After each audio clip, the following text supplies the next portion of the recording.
Hey everybody, Simone here with Bulletproof Business Growth, as always with some ideas and insights what to pay attention to when you're growing and scaling your business. And today I want to broach a topic that I already know is going to get me lots of hate mail and comments, because what I want to discuss is what business owners and especially experienced business owners who've been around for a long time need to learn from Gen Z. Gen Z, not C, Gen Z. So culture discussion has been a critical topic for the last decade. And so many small business owners ignore this topic because in their minds, we're not a big company. There's maybe just a handful of us. Of course, we have a great culture because we're all together, but so in their minds, it doesn't really apply to us. And I want to say, hey, is that really true? Because where it gets really important is when we navigate generational gaps. Because if you really want to hire top talent, you want to have the pick of the litter. I mean, even if you just have a service business where you're hiring fairly low level people, it doesn't matter. The top people, they want this. And for you to have kind of fresh perspectives and good input, you want to surround yourself with workers who have different life experience, because that way you get to access more perspectives, more unconventional ideas, and you get to learn more about your business's specific needs. So when you think about, what do younger generations want? Well, or how are they different, right, from what we all know? It's truly that they're willing to give more, but they also expect more. They want to feel like they have impact on the company, they have significance in the company. And this is kind of where, for you, leadership becomes such an important piece. Because when you think about when you are a servant leader, it means you are supporting people over profit for long-term success, right? So this is not a short-term focus. This is like, if we support people, grow people, sometimes at the cost of immediate profit, in the long run, we get much better results.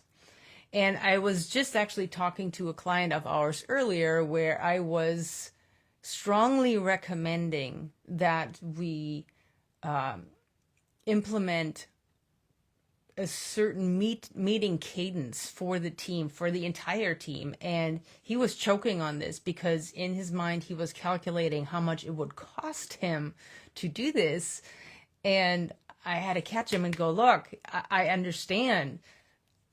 On first thought, this might be something that you feel like is going to create a gigantic bill for you, but think about all the costs that you're having right now because you don't have that level of communication, how the lost opportunity, lost revenue, lost whatever, because this stuff is not happening right now.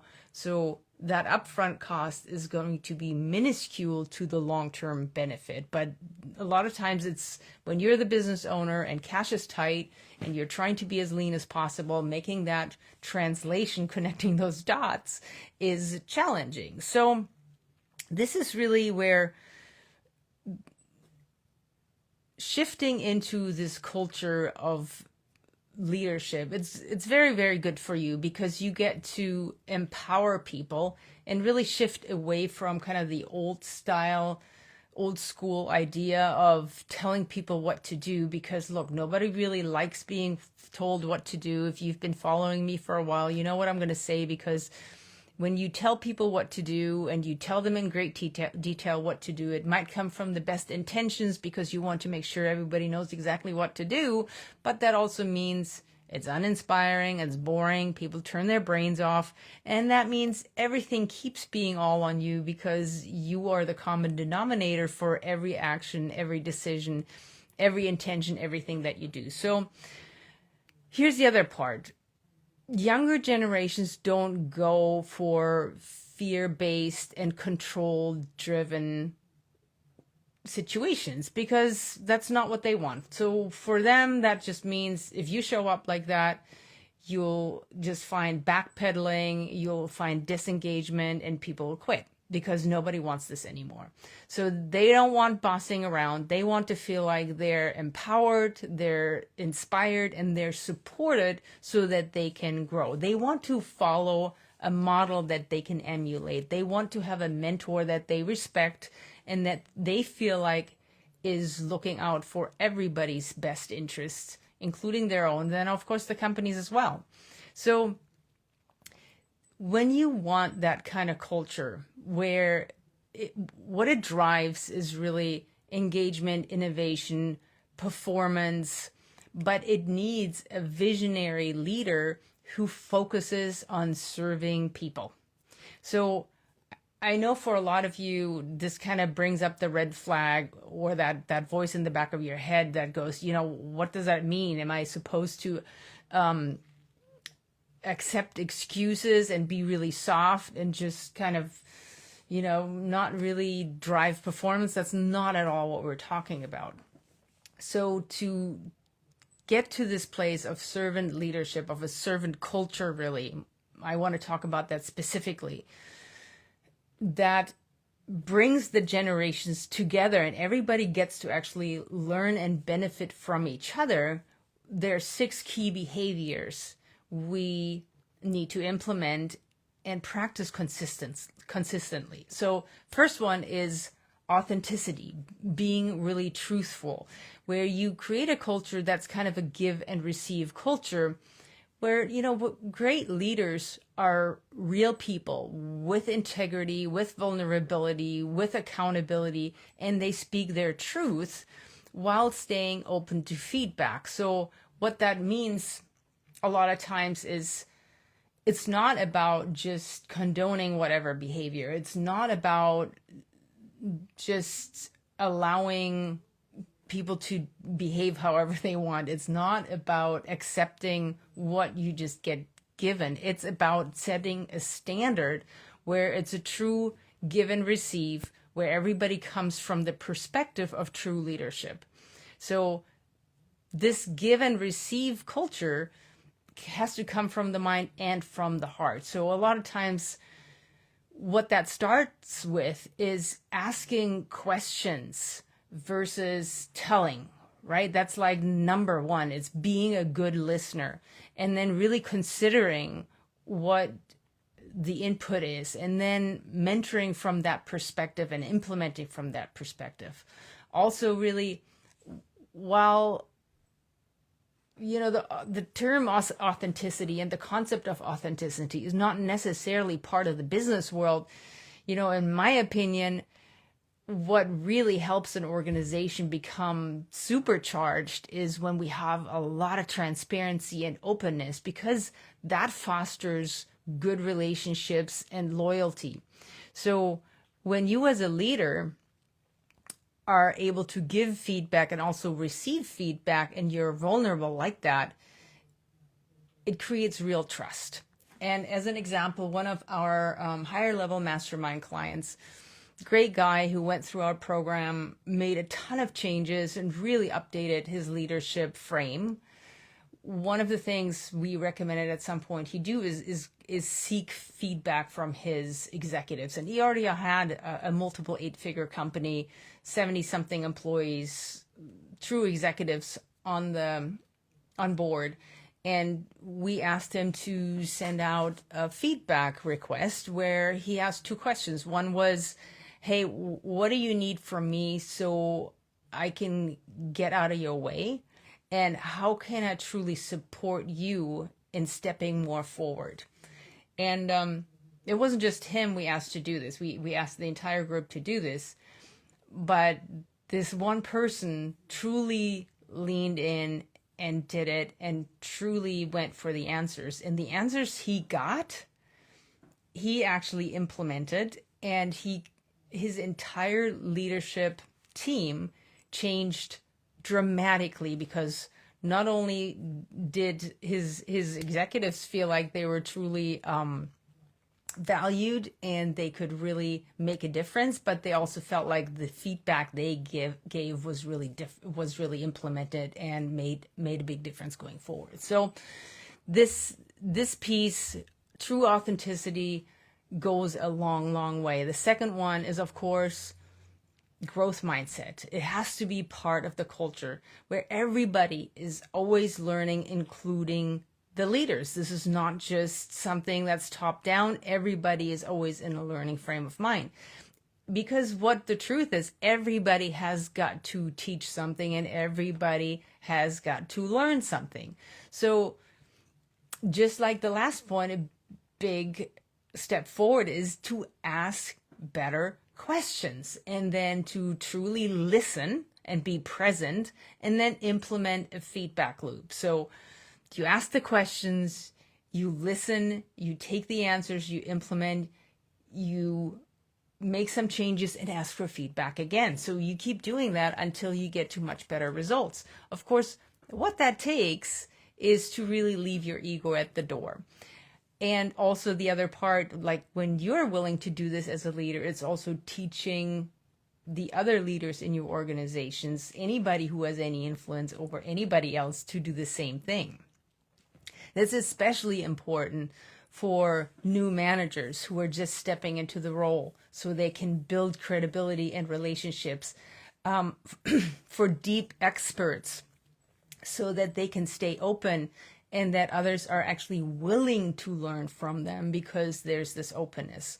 This truly leads to developing people and helping them to leverage their skills and their expertise for best culture results and building this servant culture going forward. But all of these pieces lead to best customer results and experience. So this is really what we're going for, right? Is best customer results and best customer experience.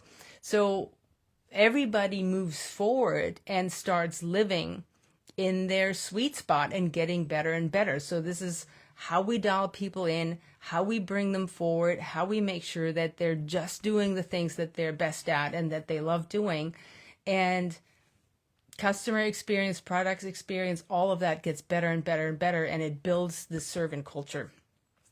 So the third piece here in this is to truly value each role. So when you do that, it means that you're looking beyond, hey, what's just revenue producing on the front end. So one of our customers, one of our clients, CEO of a startup that builds technology solutions, he was super focused on just front end results, as in, hey, the biz dev team brings in money, the sales team brings in money. And he had very little regard for instance, customer service, customer experience, which in his mind didn't bring in the money. So he did not place a whole lot of emphasis on those teams, not taking in consideration that the sales team, the dev team, and everybody else couldn't really be doing their job without customer experience being like at the front end. So understanding how each role contributes to revenue, contributes to profit, contributes to having the best experience in your company is a really big deal. So what a true leader does is they help everybody in the company, no matter what their role is, understand how their role contributes to revenue and profit generation. And they can focus on that within their scope. So to do that, you really must believe in your people and you must trust your people. So that also means you can't have the wrong people on the bus. That's like the number one problem to solve, is make sure that you have all the right people on the bus who you truly believe in and who you truly trust, because then you can give freedom and autonomy for them to make their own decisions and have ownership over their solutions, which means now we have respect and belief in them, which for them for your team, when you have respect for them and you believe in them, it means that they feel safe. They feel there's a lot of honesty. They feel valued. They can bring their best ideas and contribute on the highest level. They feel listened to without judgment. And that, of course, results in honesty and collaboration, and also in challenging each other and even challenging you, which is a good thing when it comes from a truly constructive perspective. So we want people to be able to challenge each other. We want them to solve their own problems. We want them to support each other, and we want them to feel heard, because when they feel heard, they're more engaged and they build better solutions. So number 4 here is building a community. And again, community goes back to culture, because this goes back to human needs theory, where people really need to feel connection and belonging to produce the best results. Because true engagement needs positive emotions. So that is caring for the organization, caring for the other people in the organizations, caring for the mission and the vision and the values. And vision is such an important piece. So a true visionary leader always talks about, hey, this is the DNA of our culture. This is how we lead and bring in the team as co-creators. So the vision piece is the DNA of the culture that helps you bring your team in as co-creators when you do it the right way. Because I know most of you have a vision, but there's a really big difference between having a vision and being able to articulate and communicate it in a way where your team really gets, hey, this is how I am a part of this, and this is the contribution that I can have to this to make this even better. So the leader still sets the vision at a high level, but then brings in everybody's voice and everybody's talent to expand the vision and to execute in it. And especially once we're in the implementation phase, well, collaboration really drives better idea. And then we have no fear, we have no judgment, we have freedom to shine, which is what you want your team to have. So because that builds innovation and problem solving and the best ideas to come forward and true ownership where everybody thrives. All right, the fifth key aspect here goes actually right back to the vision, where setting clear direction and vision for the future. Now that means you take initiative, you get ahead of challenges, you set the pace for the organization. And this motivates and inspires and energizes the team. So you've heard me say this a million times. We need to set really clear goals and expectations so everybody knows what their role is in achieving your mission and your vision. And when you get all these pieces to really truly fall together, that brings us to number 6, which is building leaders at every level. So this is where you share your power. You help people with the 4 C's, right? We keep talking about the 4 C's because they're so important, but that is giving people the clarity, the context, the certainty, and the consistency to contribute at the highest level so that they can lead themselves, and that we can build this culture of trust, of collaboration, of ownership, so they can actually take risks and think outside the box because they feel empowered and safe to do so. So this is where you as a leader start allowing the freedom for them to lead themselves, to stretch themselves, which also will mean they will make mistakes. And we all know that we all learn the most from making mistakes. And this learning truly builds excellence and ownership. And it allows them to become leaders to others, grow and build new strengths for their role, which of course means they're getting more and more valuable, which is really good news for you and for them. So highly effective organizations is what the new generations really want. And that means we need to have this concept of servant culture, leaders at every level, and not top down. And this is a journey to develop your servant culture. It's continued learning and growth for all. And it will require that you break a bunch of old molds and challenge traditional hierarchies so that you can develop these leaders at every level and this culture that really helps you scale the organization without growing pains, because that culture will help you do that. And it's the only culture that will help you do it without feeling forced, chaotic, and really stressful. So I really hope that you got a lot out of this, that you can challenge your own thinking with this, step back a little, and give your team the power and allow them to just get with it and do what they can and really serve at a higher level. So let them have the power and the control to truly step up. And this will help you really allow for new ideas and thinking, even if it's not what you think. And that's the toughest part as a leader, is when your team comes up with ideas and strategies and initiatives that maybe go against what you would do. And then to step back and distribute the power and go, all right, so it's not what I would do. Prove to me that this is better. Because that's when you can